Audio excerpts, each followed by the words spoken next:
एक बार भगवान बुद्ध जेतवन विहार में रह रहे थे।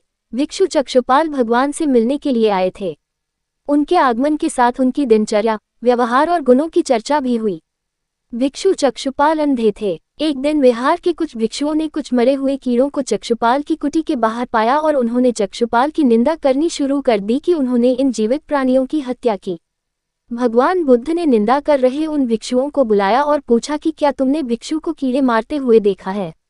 उन्होंने उत्तर दिया नहीं। इस पर भगवान बुद्ध ने उन साधकों से कहा कि जैसे तुमने उन्हें कीड़ों को मारते हुए नहीं देखा, वैसे ही चक्षुपाल ने भी उन्हें मरते हुए नहीं देखा और उन्होंने कीड़ों को जानबूझकर नहीं मारा है, इसलिए उनकी भर्त्सना करना उचित नहीं। भिक्षुओं ने इसके बाद पूछा कि चक्षुपाल अंधे क्यों हैं? उन्होंने इस जन्म में अथवा पिछले जन्म में क्या पाप किए? भगवान बुद्ध ने चक्षुपाल के बारे में कहा कि वे पूर्व जन्म में एक चिकित्सक थे। एक अंधी स्त्री ने उनसे वादा किया था कि यदि वे उसकी आंखें ठीक कर देंगे तो वह और उसका परिवार उनके दास बन जाएंगे। स्त्री की आंखें ठीक हो गईं, पर उसने दासी बनने के भय से यह मानने से इनकार कर दिया। चिकित्सक को तो पता था कि उस स्त्री की आंखें ठीक हो गई हैं। वह झूठ बोल रही है। उसे सबक सिखाने के लिए या बदला लेने के लिए चक्षुपाल ने दूसरी दवा दी। उस दवा से महिला फिर अंधी हो गई।